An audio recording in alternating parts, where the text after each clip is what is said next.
Over the past year, municipal leaders from across Canada have been raising their voices, calling on the federal government to take stronger action on public safety, and in particular, to make changes to Canada's bail system. From major cities to small towns, mayors and councils have been expressing the same concern.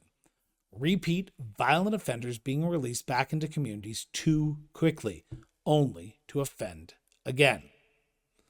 On October 23rd, following months of consultation with provinces, territories, law enforcement, and community groups, the Government of Canada introduced new legislation aimed at tightening bail and sentencing laws.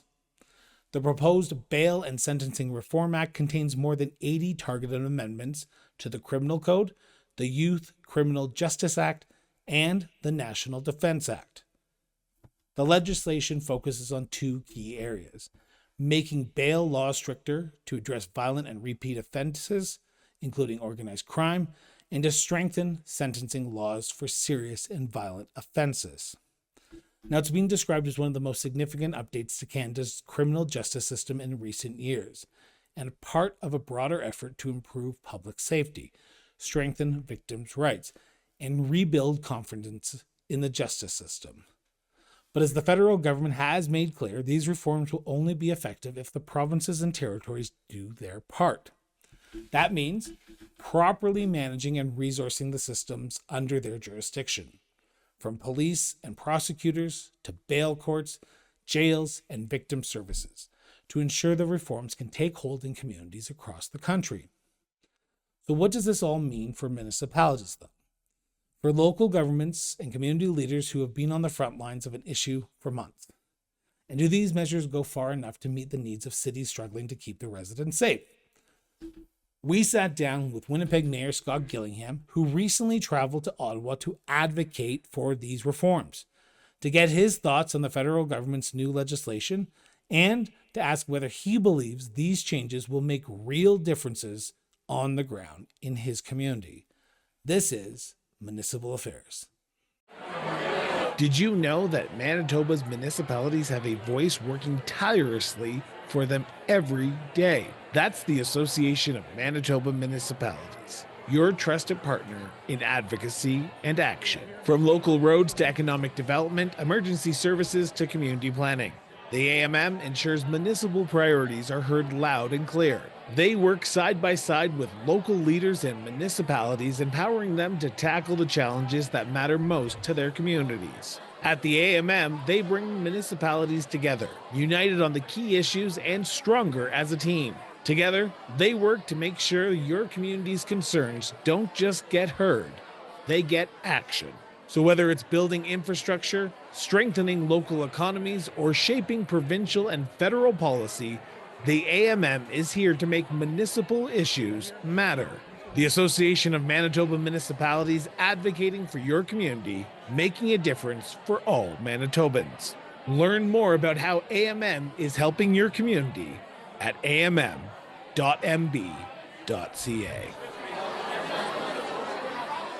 Mayor, thank you so much for sitting down with me and talking about your most recent travels to Ottawa, where you were advocating on behalf of Winnipeggers, but also Manitobans, but also Canadians, around the federal government need to change the criminal code when it comes to bail reform. Now, on October 23rd, Minister of Justice announced those changes. What was your initial reaction, and do you feel like you were heard while in Ottawa with the changes that were announced? Yes, I feel like I was heard. And really, I welcome the changes that were announced this week.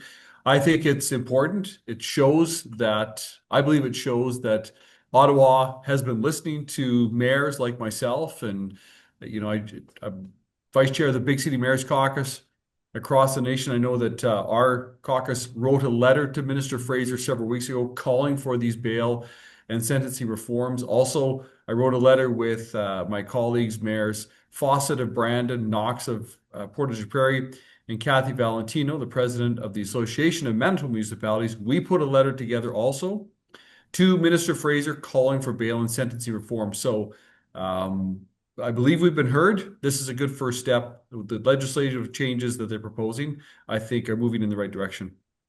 So it sounds like you're a little bit optimistic while being a little bit pessimistic by saying it's a good first step and it's moving in the right direction. Could it have gone further? I think what really needs to happen is that all parts of the justice system need to work, need to be adequately resourced for public safety to be achieved. And at the end of the day, this is about safety for people of our communities. It's about the people of, of Winnipeg, Manitoba, and across Canada being confident that the judicial system is working to keep them safe and is providing justice for victims of crime. Right now, in too many cases, that's not happening. Too often, repeat violent offenders are out on the streets, breaching bail orders, breaching parole conditions, and reoffending and making our communities unsafe and leaving victims in their wake. For this to work, though, all parts of the justice system have got to work.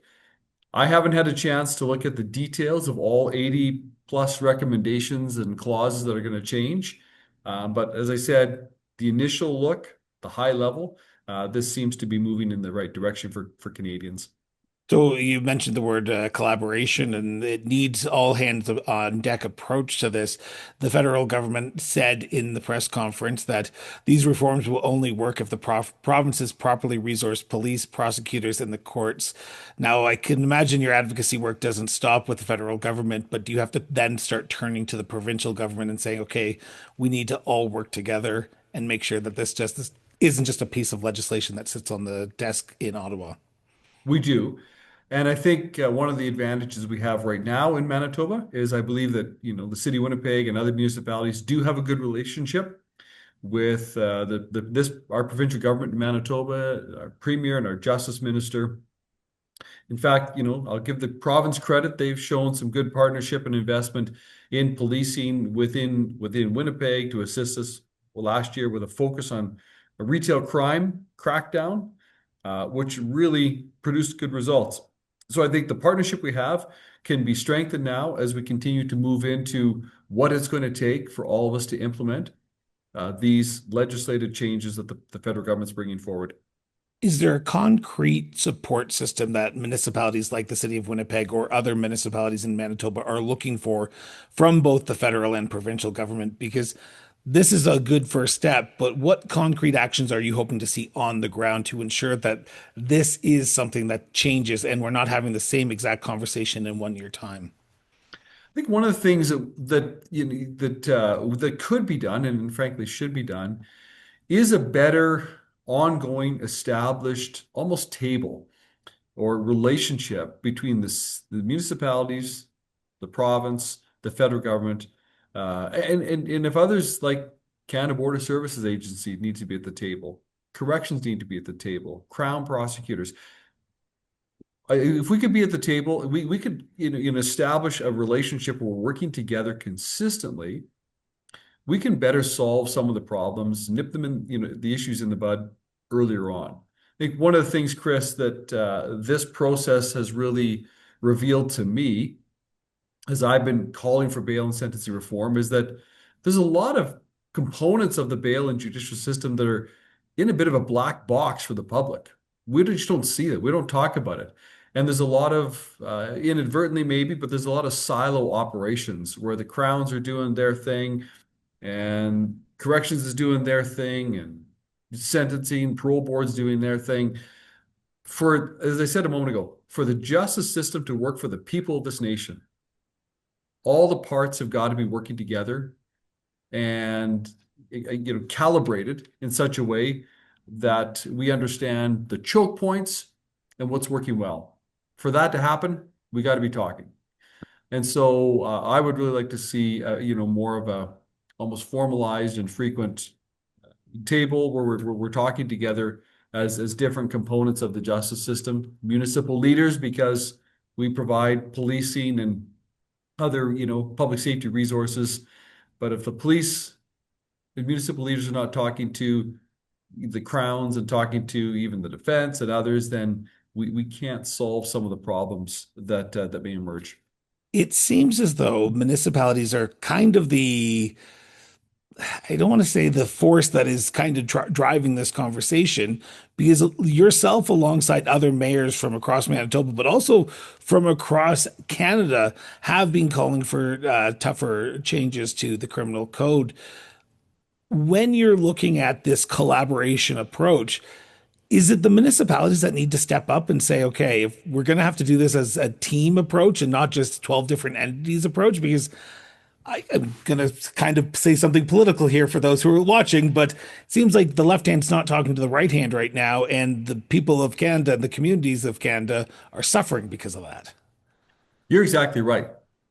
When any component, any part of the justice system is broken, it plays out on our streets. It plays out in the streets of Winnipeg. It plays out in the streets of Brandon and Thompson and Portage la Prairie and Calgary and Brampton. So this is the reality. It doesn't play out in the court. It doesn't even frankly play out in respectfully in a federal corrections institution.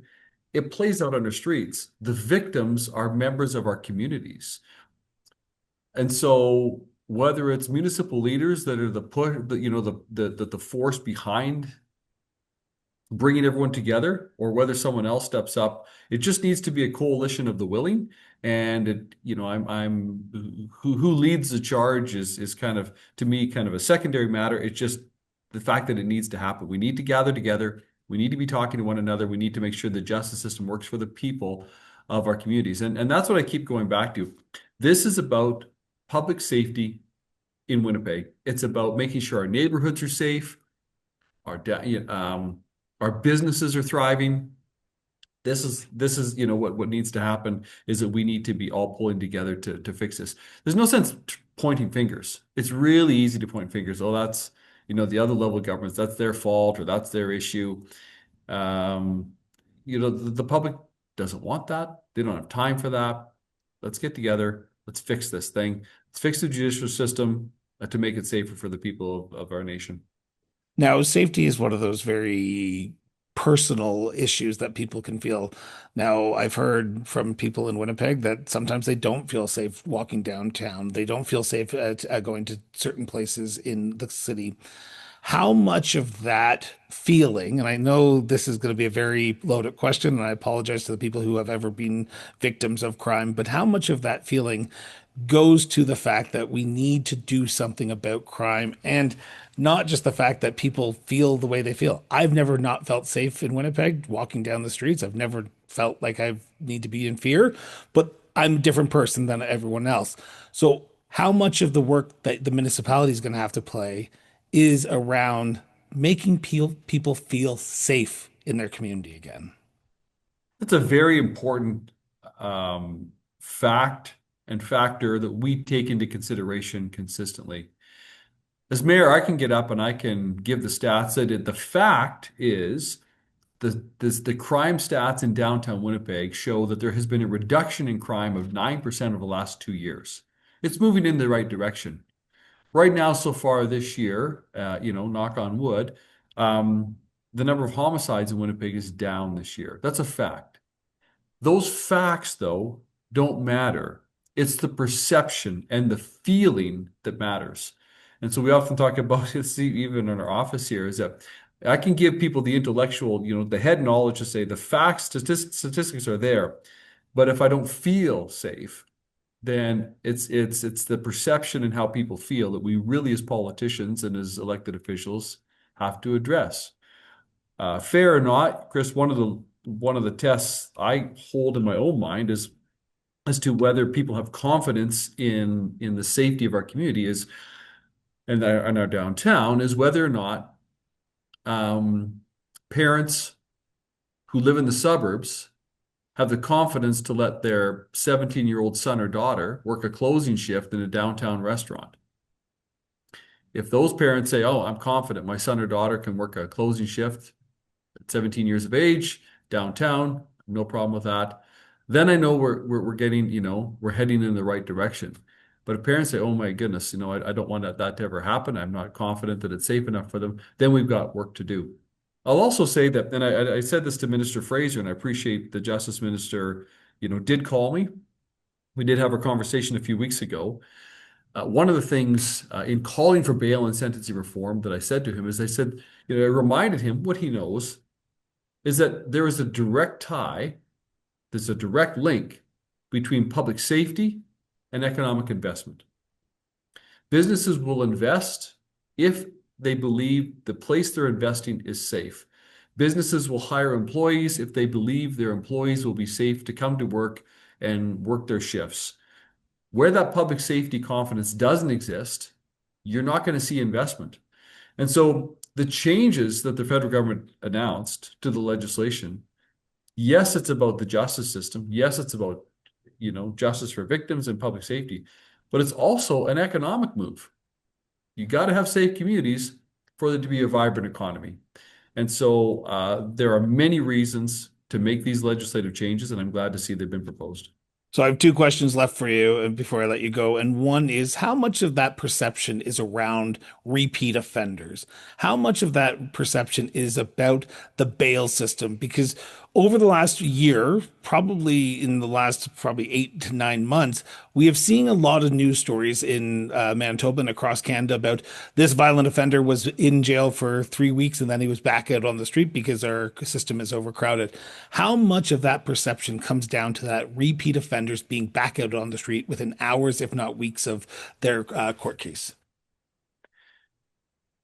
Too many times, it is repeat offenders that are victimizing our community, and they're doing so while they're on bail. That's why over the last several weeks, I have been issuing weekly video bulletins and with a release as well. And they tell the real stories, actual cases, historic cases of individuals who breached their court orders and gone on to commit, in some cases, heinous crime and homicides, assaults.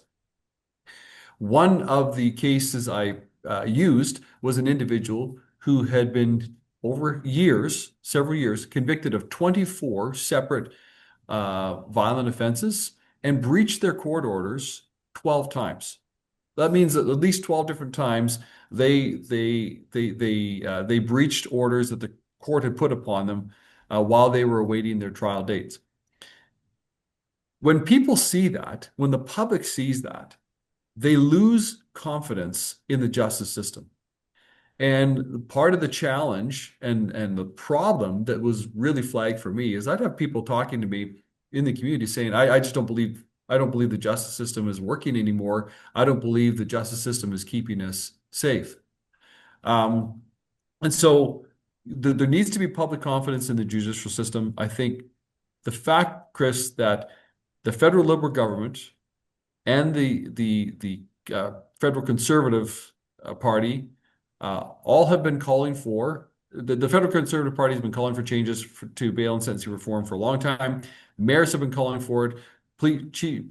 Chiefs of police across this nation, premiers have been calling for it, and now the federal Liberal government brings it in. The fact is, everyone's been calling for it. The feds have moved on it, indicates there's a problem that needs to be solved. And so it looks like everyone is at least on the same page to say something needs to happen. And now I'm glad the federal government has brought these changes forward. And finally, what's your message to your citizens who are watching this development unfold and wondering if they'll actually see safer communities at the end of it? I think the message is we hear you. I hear you. I agree with you, people of Winnipeg, and and people of communities across the province, across the nation. We need safer cities. We need safer communities. Rural Canada needs to be safer. Urban Canada needs to be safer. And it's up to us as the politicians to step up, make the changes, and work together at the federal, provincial, and municipal level. To your earlier comment, I think that the public is weary of finger pointing. So politicians shouldn't be pointing fingers. We need to step up, work together, fix this justice system, because I go back to the heart of what this is all about. At the end of the day, this is about public safety, that the people of our communities are safe and have the confidence that the judicial system will protect them from violent repeat offenders who keep victimizing people. So until that day comes and we see the crime rates going in the direction they need to, and the number of repeat violent offenders reduced, then we have work to do until we see that happen. Mayor, thank you so much for chatting with me. Thanks for the opportunity. Thank you so much for tuning in for another episode of Municipal Affairs. Now, we hope you've enjoyed today's conversation and gained some valuable insights into the world of municipal politics. Now, if you haven't already, be sure to subscribe to the show on your favorite podcast platform, or if you're watching this on YouTube, hit that subscribe button there today. Your support means the world to us, so if you can, share this episode with your friends, your family, and yes, even your community, and help keep the conversation going. Until next time, stay informed, stay engaged, and we will be back with a brand new episode of Municipal Affairs shortly. Till then, everyone.